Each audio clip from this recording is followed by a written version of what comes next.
In this short tutorial, I will show you how to add your name in WhatsApp. Adding your name to WhatsApp is important so that your friends and contacts can easily identify you in their chat list. To get started, open up the WhatsApp application and then tap Settings. After that, tap here. Then tap here, right below your profile picture. And then type in your name.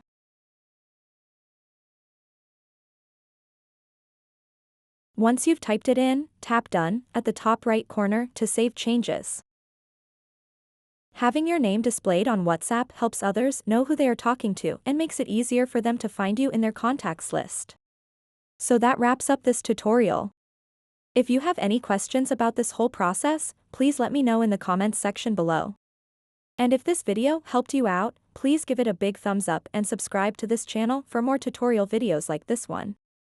Thank you so much for watching and have a good day.